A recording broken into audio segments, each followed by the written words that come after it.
Hello everyone, आप सभी का स्वागत है आपके अपने चैनल इंजीनियर्स की कक्षा में। और आज के लेक्चर में हम अपनी यूनिट 1 को स्टार्ट करने जा रहे हैं, जो हमारी मैट्रिसेस है। प्रीवियस लेक्चर में मैंने आपका इसको सिलेबस डिस्कस किया था कि इसमें आपको क्या क्या पढ़ना है, कौन कौन से टॉपिक्स को हम कवर करने जा रहे हैं। तो आज के लेक्चर में सबसे पहले हम इसके डिफिनेशन से स्टार्ट करेंगे, फिर इसके यूजेस पढ़ेंगे, इसकी प्रॉपर्टीज़ के बारे में पढ़ेंगे।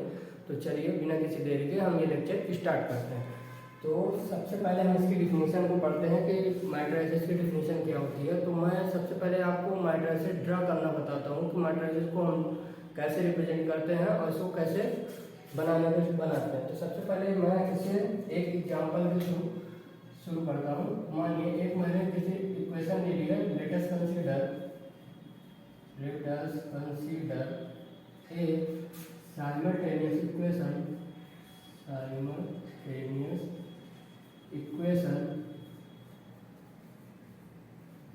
जैसे हमने कोई एक साइमल्टेनियस इक्वेशन ले ली है, जैसे कुछ भी ले सकते हैं, तो जैसे 3x + 4y + 5z = 0, 5x + 2y + zy 2z = 0, 7x + 10y + z = 0। जैसे ये हमारी कोई साइमल्टेनियस इक्वेशन है, इससे हम मैट्रिक्स को कैसे रिप्रेजेंट करेंगे।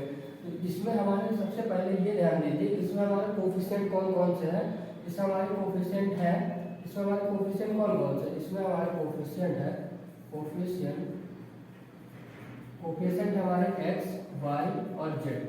अब इसमें हमारा कोफिशिएंट x, y, z है, तो इसकी वैल्यू हम मैट्रिसेस को रिप्रेजेंट करना स्टार्ट करेंगे। इससे हम इसको बनाते हैं। तो सबसे पहले ये हमारे मैट्रिसेस का सिंबल होता है, ये तो आपको पता ही होगा। और जैसे ये सिंबल होता है, तो ये हमारी मैट्रिसेस का होता है, ये हमारे डिटरमिनेंट का होता है। तो इसको थोड़ा सा ध्यान दीजिएगा कि अगर आप ऐसे बस थोड़ा सा ही कॉर्नर का फर्क है, तो इससे आप ये गलती मत कीजिएगा, क्योंकि ये डिटरमिनेंट का सिंबल है जिसको हम आगे पढ़ेंगे।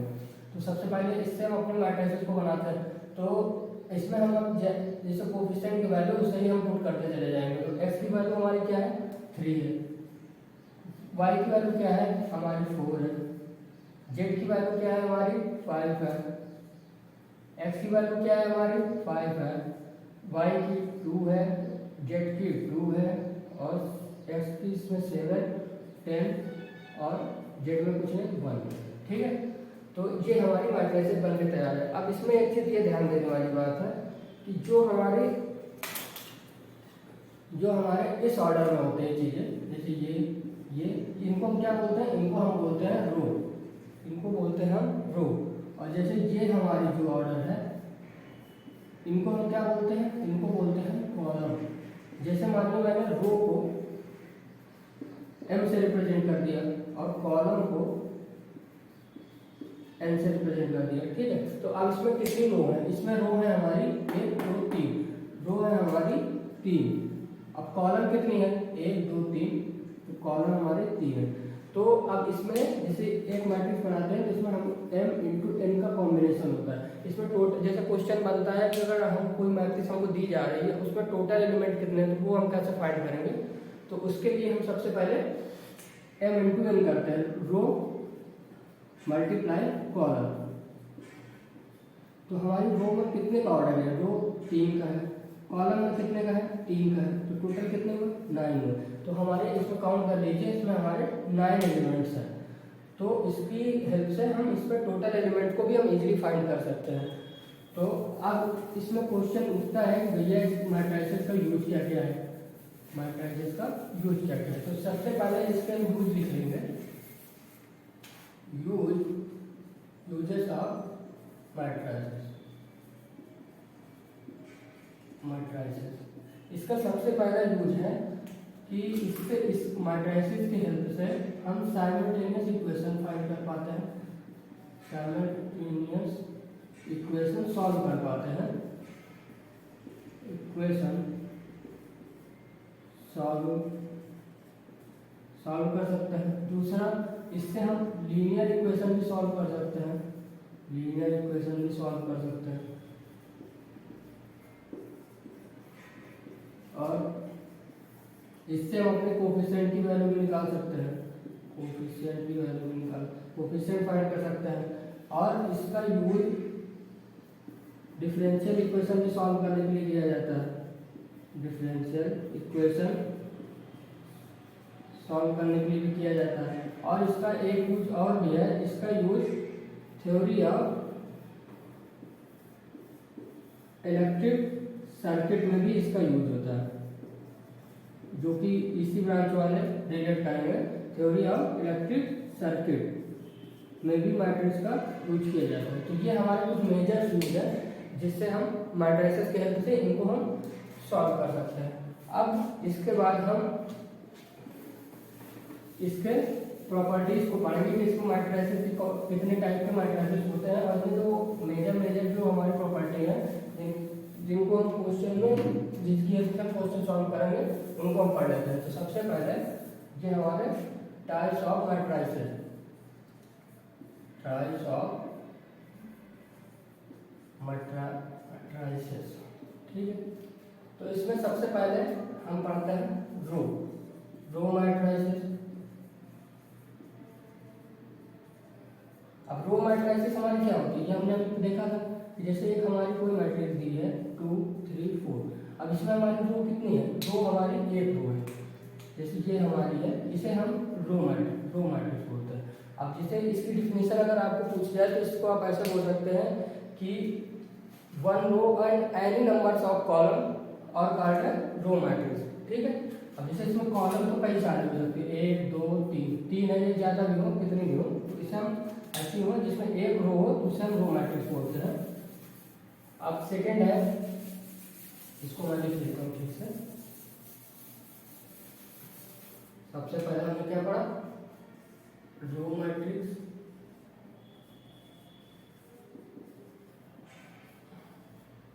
सेकेंड हम पढ़ेंगे कॉलम।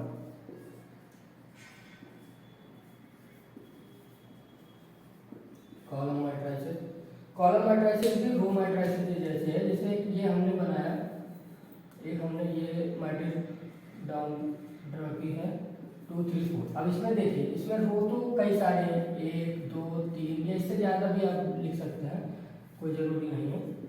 जैसे 5 रो हो गए, 4 रो हो गए, मगर कॉलम इसमें भी एक है, तो इसे हम कॉलम मैट्रिक्स बोलते हैं, एनी नंबर्स ऑफ रो।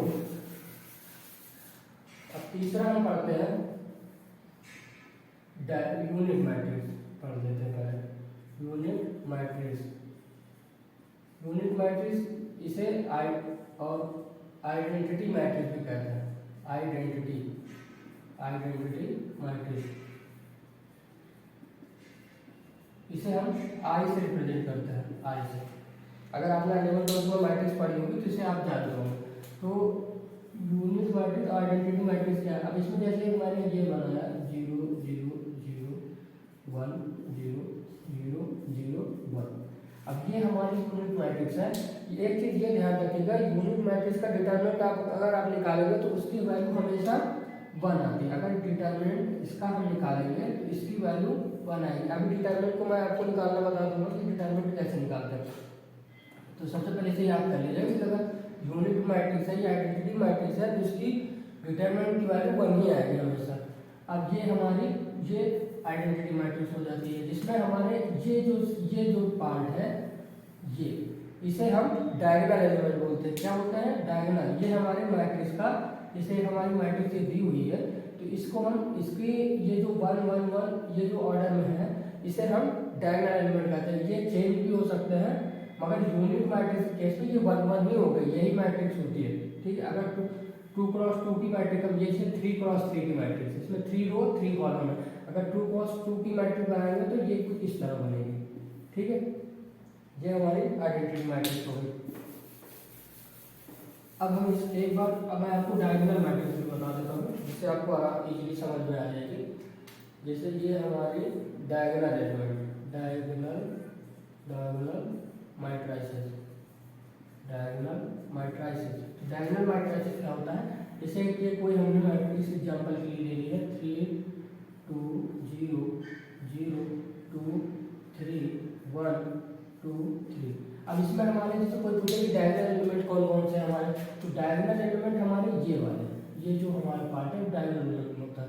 जैसे इसको अगर हम इस तरह भी लिखें अगर, तो A11, इसका मतलब क्या हुआ कि जैसे हमारी फर्स्ट रो का पहला कॉलम, जो पहला कॉलम है पहली रो का, अब जैसे इसे हम क्या लिखेंगे A12, पहली रो का हमारा दूसरा कॉलम, पहले रो लिखते हैं फिर दूसरे में कॉलम लिखते हैं। अब ये हमारा क्या हुआ A13, पहली रो का तीसरा कॉलम, ठीक है। ये हमारा क्या होगा A21, अब ये 21 क्यों लिखा, हमारी दूसरी रो का पहला कॉलम है, दूसरी रो का पहला कॉलम है। ये क्या हुआ A22, ऐसे हम लिख लेंगे A23, ये हमारा क्या होगा A31, क्योंकि तीसरी रो का पहला कॉलम है। आई होप आपको समझ में आ रहा होगा। ये हमारा, अब इसमें हमारे जैसे पूछे डायगोनल एलिमेंट कौन कौन से है, डायगोनल एलिमेंट्स कौन कौन से हैं, तो उसमें हमारे डायगोनल एलिमेंट है A11, A22, A33, इनकी वैल्यू क्या है हमारे, इसे इसमें देखें तो 3, 2, 3, ये हमारे डायगोनल एलिमेंट हो जाते हैं। जैसे अगर क्वेश्चन में मेंशन हो कि डायगोनल एलिमेंट के हम डायगोनल एलिमेंट दिया गया है उसके एलिमेंट फाइंड करो, तो ऐसे हम निकाल देंगे, ठीक है। अब हमारा इसका नेक्स्ट टाइप पढ़ते हैं हम लोग square matrix. Square matrix, square matrix क्या होती है हमारी, स्क्वायर मैट्रिक्स जैसे हमारे ये एक मैट्रिक्स दी हुई है 2, 3, 1, 1, 2, 3, 4, 3, 2, ठीक है। अब स्क्वायर मैट्रिक्स हमारी वो होती है जिसमें रो और कॉलम की वैल्यू सेम हो, जिसमें हमारी रो की वैल्यू भी इक्वल हो और कॉलम की वैल्यू भी इक्वल हो। जैसे हमारे इसमें रो कितनी दी हुई है, रो हमारी दी गई है 1, 2, 3, 3 रो दी गई, कॉलम कितनी दी गई है, कॉलम भी हमारी 3 ही दी गई है, 1, 2, 3, 3 कॉलम दी गई। ऐसी जिसमें m इंटू n, जिसे m is equal to n होता है, ऐसी मैट्रिक्स को हम स्क्वायर मैट्रिक्स बोलते हैं। जैसे अगर इसमें हमारा एक ही ऐसे हो जाता 4, 3, 2, एक और एलिमेंट जोड़ देते, तो अब इसमें हमारे रो की वैल्यू कितनी हो जाती, इसमें हमारी रो की वैल्यू हो जाती 4, अब कॉलम की वैल्यू कितनी हो जाती 3 ही रहती, तो m not equal to n होता, तो ऐसी मैट्रिक्स हमारी कॉलम वो स्क्वायर मैट्रिक्स नहीं होती है। आई होप आपको समझ में आ गया होगा, जिसमें रो और कॉलम की वैल्यू इक्वल हो। अब हमारी नेक्स्ट मैट्रिक्स है सिमेट्रिक मैट्रिक्स। सिमेट्रिक मैट्रिक्स ये क्या होती है, सिमेट्रिक मैट्रिक्स होती है। इससे पहले मैं आपको ट्रांसपोज मैट्रिक्स बता देता हूँ, जिससे आप इसे समझ पाएंगे। सबसे इससे पहले मैं इसको बता देता हूँ ट्रांसपोज मैट्रिक्स क्या होती है। ट्रांसपोज मैट्रिक्स, इसे हम डैश से रिप्रेजेंट करते हैं। जैसे अगर हमारी ए मैट्रिक्स है तो एक डैश से रिप्रेजेंट करते हैं। जैसे कोई एग्जांपल के थ्रू मैं बता रहा हूँ आपको, जैसे ये एक मैट्रिक्स है 1, 2, 3, 2, 3, 4, 5, 6, 7, जैसे एक ये मैट्रिक्स है। अब ये हमारी ए मैट्रिक्स है। अब जैसे कोई हमसे कहे कि इसका ट्रांसपोज बताओ, ट्रांसपोज कैसे करेंगे, तो ट्रांसपोज का मतलब होता है ए डैश। जैसे इसे ए डैश से रिप्रेजेंट किया हमने, डैश लगा लेंगे उसके ऊपर। तो इसमें हम क्या करते हैं, इसमें हम रो को कॉलम में चेंज करते हैं और कॉलम को रो में चेंज करते हैं, ठीक है। तो जैसे हम रो है, ये हमारी क्या थी, हमारी रो थी, अब हमारी ये क्या है, कॉलम है, कॉलम। तो हम इसमें रो को कॉलम में बदल देंगे, कॉलम को रो में बदल देंगे। तो सबसे पहले इसे चेंज करेंगे 1, 2, 3, ये है 2, 4, 5, ये है 3, 6, 7, ठीक है। तो ये हमारी ट्रांसपोज मैट्रिक्स हो जाती है। मतलब इसमें हम सिर्फ इंटरचेंज करना है, इसमें रो को कॉलम में और कॉलम को रो में चेंज करते हैं, ठीक है। अब नेक्स्ट मैट्रिक्स हम जो हमको पढ़नी है अभी सिमेट्रिक मैट्रिक्स पढ़ते हैं, ठीक है। तो सिमेट्रिक मैट्रिक्स हमारी क्या होती है, जैसे इसको मैं एग्जांपल के थ्रू आपको समझाता हूँ। जैसे ए डैश या कहीं पे एक ट्रांसपोज ऐसे टी बना देते हैं, तो ऐसे आप कंफ्यूज मत होइएगा, इससे ऐसे रिप्रेजेंट करते हैं। और हम सिमेट्रिक मैट्रिक्स पढ़ते हैं, जैसे इसको मैं एग्जांपल के थ्रू बताता हूँ 1, 2, इसको ऐसे समझ लीजिए ए H G H G F G, ये लिख लीजिए डी एफ एफ सी, ठीक है। जैसे ये हमारी मैट्रिक्स है ए, ठीक है। अब अब सिमेट्रिक मैट्रिक्स हमारी क्या होती है, अब इसका हम सबसे पहले एक बार ट्रांसपोज निकाल के देखते हैं। ट्रांसपोज निकाल के देखते हैं तो उसको कैसे रिप्रेजेंट करते हैं, ए डैश या ए टी से टी लिख देते हैं, ठीक है। तो इसको अगर हम कॉलम को रो में और रो को कॉलम में चेंज करेंगे तो देखिए क्या आता है, ए एच जी, अब एच डी क्या होता है, A H G H D F G F C. अब इस दोनों मैट्रिक्स को कंपेयर करके देखिए इन दोनों मैट्रिक्स में कोई चेंज आ रहा है, इन दोनों मैट्रिक्स में कोई चेंज नहीं, दोनों ही मैट्रिक्स सेम है। तो इससे हमको क्या देखने को मिलता है, हमारी सिमेट्रिक मैट्रिक्स वो मैट्रिक्स होती है जिसमें हम अगर मैट्रिक्स को इंटरचेंज करते हैं, उसका ट्रांसपोज निकालते हैं तो उसकी वैल्यू भी सेम आती है। ऐसे मैट्रिक्स को हम सिमेट्रिक मैट्रिक्स बोलते हैं। इसकी एक प्रॉपर्टी होती है, इसको हम लिख लेंगे, जैसे इसको अगर हम ए मैट्रिक्स है तो is equal to A transpose equal होता है इसका, इसे आप लिख लीजिए। अगर ऐसी प्रॉपर्टी मेंशन की गई है तो इसका मतलब वो सिमेट्रिक मैट्रिक्स है, ठीक है। अब ऐसे ही स्क्यू सिमेट्रिक मैट्रिक्स होती है, क्योंकि इसको अपना पूरा रख कर देता हूँ, आगे प्रॉपर्टी बताता हूँ। अभी हमने कितनी प्रॉपर्टी पढ़ी, सेवन प्रॉपर्टी पढ़ी है। हमारी जो 8 प्रॉपर्टी होती है skew symmetric matrix, skew symmetric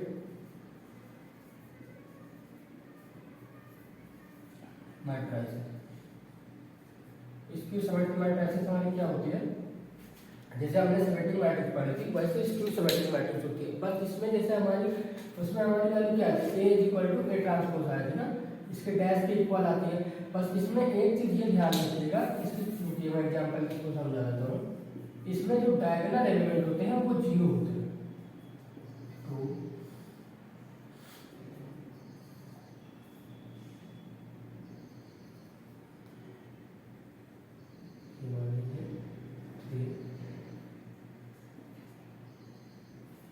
अब जैसे इसका डैश निकालिए आप, जैसे ये ए है, अब इसका ट्रांसपोज हम निकालेंगे तो इसका ट्रांसपोज क्या आएगा, ए ट्रांसपोज निकाल के देखते हैं, 0 -1 2 1 0 3 2 -3 0। अब इस इन दोनों को आप कंपेयर करिए, इन दोनों में थोड़ा सा माइनर चेंज है ना, माइनस और प्लस का माइनर चेंज दिख रहा होगा आपको, तो इसकी यही प्रॉपर्टी होती है।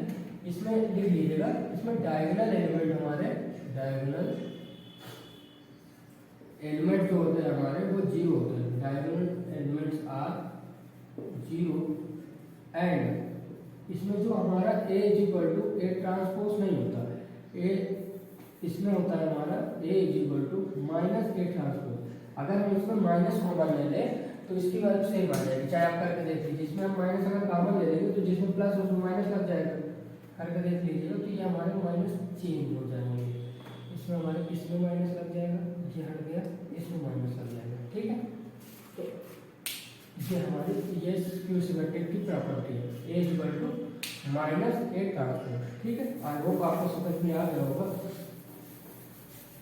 अब हमारी जो नेक्स्ट प्रॉपर्टी है वो हम पढ़ेंगे ऑर्थोगोनल मैट्रिक्स, ऑर्थोगोनल मैट्रिसेस। ये हमारी मोस्ट इंपॉर्टेंट प्रॉपर्टी है, इससे गेट जैसे कॉम्पिटिटिव एग्जाम में डायरेक्ट प्रॉपर्टी बेस्ड क्वेश्चन आ जाते हैं, जिसको आप अगर आपको पता है तो बहुत आसानी से आप इसे सॉल्व कर सकते हैं। ऑर्थोगोनल मैट्रिक्स की एक स्पेशल होता है, जिसे ये हमारी मैट्रिक्स दी है,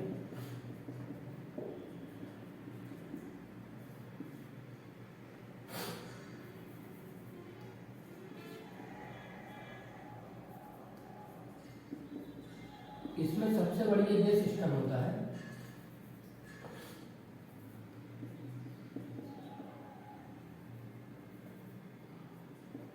जैसे इसमें हमारी ये रो और कॉलम दी गई। अब इसमें सबसे पहले इसे ये देखते हैं, जैसे ये हमारी ए मैट्रिक्स है, तो इसमें अगर हम इसका ए और ए ट्रांसपोज, जैसे इसका हम इसका डैश निकालते हैं और उनको मल्टीप्लाई करते हैं। अब जैसे जिनको मल्टीप्लाई करना नहीं आता वो मैं आपको नेक्स्ट लेक्चर में बताऊंगा कि मैट्रिक्स का मल्टीप्लिकेशन कैसे करते हैं, उसका एडिशन कैसे करते हैं, सब्ट्रैक्शन कैसे करते हैं। अब इसे अभी आप बस याद कर लीजिएगा, ए इंटू ए ट्रांसपोज जो होता है, हम इसका डैश जैसे निकालेंगे उन दोनों को मल्टीप्लाई करने में हमारा आइडेंटिटी आता है। आइडेंटिटी अभी हमने पढ़ा था, आइडेंटिटी क्या होता है, ये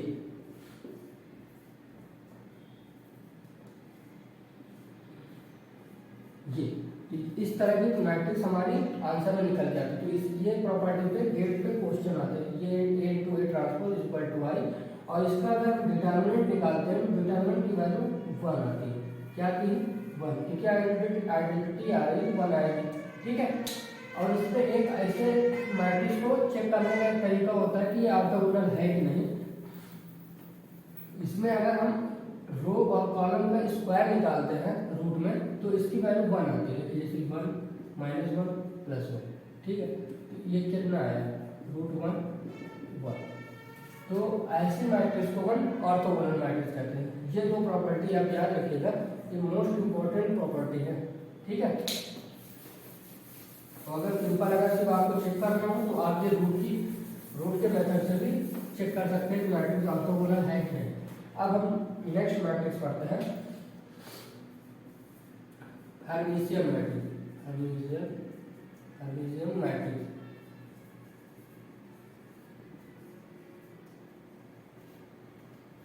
हर्मिशियन मैट्रिक्स क्या होती है हमारी? हर्मिशियन मैट्रिक्स होती है जैसे एक मैट्रिक्स दी गई है 1 2 3 0 1 3 I 4 4I आयोटा बोल दीजिए जैसे, और 3। तो इसकी एक प्रॉपर्टी होती है, इसमें हमारे जो डायगोनल एलिमेंट होते हैं, कि हमारे डायगोनल एलिमेंट है ना, ये जो हमारे डायगोनल एलिमेंट होते हैं वो हमेशा रियल होते हैं। क्या होते हैं? रियल होते हैं, इमेजिनरी नहीं होते। जैसे ये हमारा इमेजिनरी है, इसमें हमारे जो डायगोनल एलिमेंट होते हैं वो हमारे रियल होते हैं, ठीक है। और वैसे ही हमारे हर्मिशियन के बाद स्क्यू हर्मिशियन मैट्रिक्स होती है, स्क्यू हर्मिशियन मैट्रिक्स। इसमें हमारा क्या होता है? इसमें हमारे जो डायगोनल एलिमेंट होते हैं वो डायगोनल एलिमेंट हमारे, जैसे ये मैट्रिक्स दी हुई है 2 + I, जैसे I 2 + I 3I 2 - I 0 3I 4I लिख लीजिए, 4I 5I, ये हो गया हमारा -4I और 3I। तो इसमें हमारे क्या देखते हैं? इसमें जो हमारे डायगोनल एलिमेंट होते हैं, क्या होते हैं? डायगोनल एलिमेंट हमारे जो होते हैं वो हमेशा 0 और इमेजिनरी होते हैं। क्या होते हैं? 0 होंगे और इमेजिनरी होंगे, होते हैं।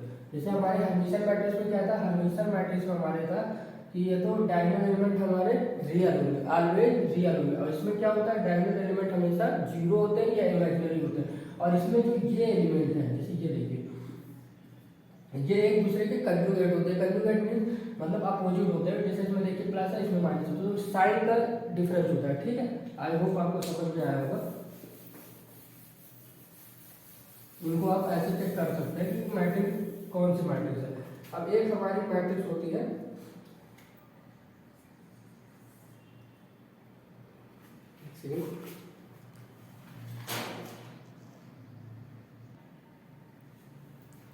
तो अब हम आगे अपनी प्रॉपर्टीज पढ़ते हैं जो हमारे और टाइप्स है। जैसे हमारे 12 नंबर की प्रॉपर्टी है आइडेंटिटी मैट्रिसेस। इसमें हमारा क्या होता है? इसमें जैसे हमारी कोई मैट्रिक्स है A, अब इसका अगर हम A × A करें तो इसकी वैल्यू क्या हो जाएगी? इसे हम A² लिख सकते हैं। अगर A² × A करें तो A³ लिख सकते हैं, ठीक है। तो ऐसी जो ये हमारी प्रॉपर्टी है, इसमें हमारा क्या होता है? इसमें जैसे हमारी कोई A मैट्रिक्स है, अगर इसका हम A × A भी निकालेंगे ना तो वो भी इक्वल आएगा। क्या आएगा? इक्वल आएगा। तो इसको हम कैसे लिख सकते हैं? A² अगर हम करेंगे तो भी मैट्रिक्स हमारी जो हमारी पहली मैट्रिक्स थी वही हमारी मैट्रिक्स आएगी, ठीक है। और ऐसे ही हमारी एक नेक्स्ट प्रॉपर्टी होती है नीलपटन मैट्रिसेस। इसमें क्या होता है हमारे? इसमें हमारे मैट्रिक्स में होता है जैसे हमारे जैसे इसमें A = A² तक, इसमें हम अगर ये करते हैं तो इसकी वैल्यू हमारी 0 हो जाएगी। क्या हो जाएगी? 0 हो जाएगी। तो ऐसी मैट्रिक्स को हम नीलपटन मैट्रिक्स करेंगे बोलते हैं। जैसे A × A करेंगे तो A² है, मगर इसकी जो वैल्यू होगी वो 0 होगी। वो इस तरह की मैट्रिक्स बनेगी, कुछ भी बनेगी जिसमें इसकी अगर डिटरमिनेंट निकालेंगे हम तो 0 आएगा। क्या आएगा? 0 आएगा। अब हमारी नेक्स्ट टाइप है, नेक्स्ट एंड लास्ट टाइप है हमारे ट्रायंगुलर मैट्रिक्स क्या होती है, क्या होती है ट्रायंगुलर ट्रायंगुलर ट्रायंगुलर मैट्रिसेस। ये हमारी बेसिकली टू टाइप्स की होती है। कितने टाइप्स की होती है, टू टाइप्स। एक होती है हमारी अपर ट्रायंगुलर मैट्रिक्स,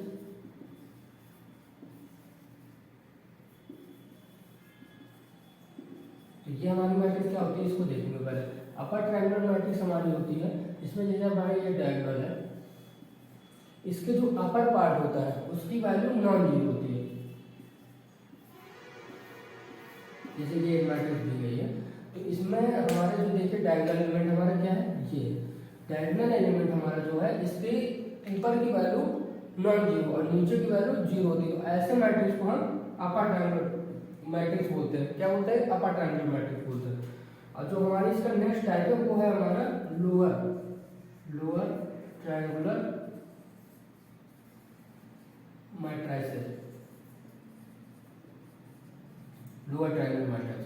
तो इसमें हमारी क्या होता है, इसमें हमारी जो डायगोनल के नीचे की वैल्यू होती है वो हमारी नॉन जीरो होती है और ऊपर की वैल्यू है हमारी वो जीरो होती है। जस्ट अपोजिट होता है अपर ट्रायंगुलर मैट्रिक्स का। तो इसको अगर हम याद कैसे करेंगे, इसमें नाम नहीं मेंशन है अपर ट्रायंगुलर मैट्रिक्स, तो मतलब upper part non zero, lower triangular matrix lower part non zero. I hope आपको ऐसे आप इसको याद करने में आपको आसानी होगी। ये हमारी कुछ बेसिक और मेजर प्रॉपर्टीज है जो हम मैट्रिसेस में पढ़ते हैं। आई होप आपको सारी प्रॉपर्टी समझ में आ गई होगी। अब मैं इसमें आपको एक चीज, जैसे डिटर्मिनेंट को मैंने बोला था एक वर्ड कि डिटर्मिनेंट क्या होता है, तो डिटर्मिनेंट निकालना बता दूंगा। आई होप आप जिन्होंने 11th 12th में मैट्रिसेस पढ़ी होगी उनको निकालना आता होगा, बट एक बार हम जल्दी से कुछ रिवीजन कर लेते हैं। तो जैसे हमारी ये एक ए मैट्रिक्स है 2 3 1 1 2 3 2 1 0, ठीक है, ये हमारी मैट्रिक्स है। तो इसको हम डिटरमिनेंट कैसे निकालते हैं, तो इसमें हमको डिटरमिनेंट निकालना है, इसको वैसे रिप्रेजेंट करते हैं ना। तो सबसे पहले हम क्या करते हैं, जैसे इसमें हम इसको ऐसे रिप्रेजेंट कर लेते हैं a11 a12 a13, ठीक है, ऐसे होता था। पहले रो का पहला कॉलम, पहले रो का दूसरा कॉलम, पहले रो का तीसरा कॉलम। सबसे पहले इससे शुरू करते हैं a11 से, हम अपने a11 से स्टार्ट करते हैं, इससे ब्रैकेट में। अब जैसे हम ये मैट्रिक्स से स्टार्ट कर रहे हैं तो हम इस पार्ट को और इस पार्ट को हाथ से बंद कर लेंगे, या जो बिगनर है उनको पहले ऐसे ही करके देंगे, इनको और इनको हम नहीं लेंगे, इसको और इसको हम नहीं लेंगे। अब बचे क्या हमारे, बचे हमारे क्या 2 3 1 0, ये बचे हमारे, ये हमारे कुछ इस तरह लिख लेंगे, ये हमारे बचे। अब इनमें हम क्रॉस मल्टीप्लाई करेंगे, क्या करेंगे, क्रॉस मल्टीप्लाई करेंगे, पहले इधर, लेकिन ये ऑर्डर आप याद रखिएगा, पहले इधर फिर इधर, पहले इधर फिर इधर, ठीक है। और बीच में हम इसको सबट्रैक्ट करेंगे। तो सबसे पहले a11 है, तो इसमें ये हमारे क्या था a21 a22 a23 a31 a32 a33, ठीक है। तो सबसे पहले हम इसे ऐड करेंगे, तो a11 है दिया हमने, तो a22 को मल्टीप्लाई करेंगे a33 से, बीच में सब्ट्रैक्ट करेंगे, पहले ऐसे करेंगे फिर ऐसे करेंगे, ठीक है, पहले ऐसे फिर ऐसे। तो अब इसके बाद इसको 823 832, ठीक है, ये हमारा पहला पार्ट है। अब हमारा सेकंड पार्ट है, तो अब इसमें जैसे भैया पूछ सकते हो आप लोग कि इसमें प्लस क्यों लगाया है, माइनस क्यों नहीं लगाया। तो जैसे देखिए इसको आप यहाँ से ऐड कर लीजिएगा, a11 को ऐड करने में क्या था 2 हमारा क्या है इवन नंबर, इवन में हम प्लस लगाते हैं, अगर ऑड है तो ऑड में माइनस। तो अब ये a12 है, a12 क्या है हमारा 2 1 3, ऐड करने पर 3 आ रहा है, तो इसको हम क्या करेंगे माइनस लगाएंगे, a-12। अब ऐसे है, तो अब ये वाला पार्ट लिया है, तो इसमें हम क्या करेंगे, इस लाइन को और इसके नीचे वाली लाइन को इसको बंद कर लेंगे, हमारा बचेगा 1320। तो इसको कैसे लिखेंगे, a21 मल्टीप्लाई करेंगे a33 से, माइनस अब ये a23 को मल्टीप्लाई करेंगे a23 को मल्टीप्लाई करेंगे a31 से, ठीक है, ये भी हुआ, ये हमारे हो गए। अब a13 लेंगे, तो a13 31 ऐड करने में 4 आ रहा, तो प्लस रहेगा a13। अब इसमें हम क्या करेंगे, इसको और इसको बंद कर लेंगे, ये बचा क्या हमारा 1 2 2 1, तो कैसे लिखेंगे a21 a32 minus a31 a22, ठीक है। अब इस ये हमारे ऐसे हम सॉल्व करेंगे। अब इसमें मैं डायरेक्ट वैल्यू रख के आपको इसका आंसर बताता हूँ कि इसको कैसे सॉल्व करेंगे। आपकी जितनी ज़्यादा प्रैक्टिस हो जाएगी आपको ये सब लिखने की जरूरत नहीं पड़ेगा, आप देखते ही आप आसानी से आप इसे सॉल्व कर पाएंगे। सबसे पहले हम 2 लेंगे, 2 तो इसको 1 कर लेंगे, तो 2 का मल्टीप्लाई 0 में किया तो 0, माइनस 3 का मल्टीप्लाई 1 पे किया तो 3, ये जो माइनस सिंबल, अब ये हमारा माइनस था तो इसको 1 किया, इसको 1 किया तो इस 1 का 0 में मल्टीप्लाई किया 0, 3 का 2 में मल्टीप्लाई किया 6, ठीक है। अब 1 लेंगे तो 1 हमारा प्लस का आएगा। अब ये इसको 1 कर लेंगे, इसको 1 कर लेंगे, 1 का मल्टीप्लाई 1 में 1, 2 का मल्टीप्लाई 2 में 4, ठीक है। अब इसे सॉल्व करिए माइनस, अब इस 2 अंदर क्या बचा माइनस 3 ये भी बचा अंदर -6 प्लस 1 है तो 1 माइनस 3 बचेगा, ये प्लस का 1 है और ये -3 है। अब इसको सॉल्व कर लेंगे तो -6 आ जाएगा, 6 3 जा ये माइनस माइनस प्लस हो जाएंगे तो 18 आ गया। अब ये माइनस का 3 आ गया, क्या हो गया -9 प्लस 18, तो आंसर हमारा निकल जाएगा 9। आई होप आपको समझ में आएगा। आज के बुक में जितने भी डिटरमिनेंट क्वेश्चन है उसे आप ऐसे ही सॉल्व कर लीजिएगा, और ये जो मैंने प्रॉपर्टी आपको बताई है उनको आप फिर से एक बार अच्छे से वीडियो देखिएगा, उनको आप नोट डाउन कीजिएगा और अच्छे से समझ लीजिएगा, क्योंकि जो हमारे आगे क्वेश्चन हम सॉल्व करेंगे वो प्रॉपर्टी बेस पे ही है। और गेट के जो बच्चे तैयारी कर रहे हैं, गेट में हमारे ज़्यादातर क्वेश्चन प्रॉपर्टी बेस पे ही क्वेश्चन पूछते हैं कि जिनको प्रॉपर्टी पता है तो वो क्वेश्चन सॉल्व कर पाएंगे, नहीं तो आप क्वेश्चन नहीं सॉल्व कर पाएंगे। अगर आज का लेक्चर आपको अच्छा लगा हो तो ज़्यादा से ज़्यादा इस वीडियो को लाइक करिए, सब्सक्राइब कीजिए। अगर आपको कोई भी दिक्कत इस लेक्चर में आई हो, जहाँ पे ना समझ में आया हो, आप कमेंट पे मैसेज करके पूछ सकते हैं। Thank you so much.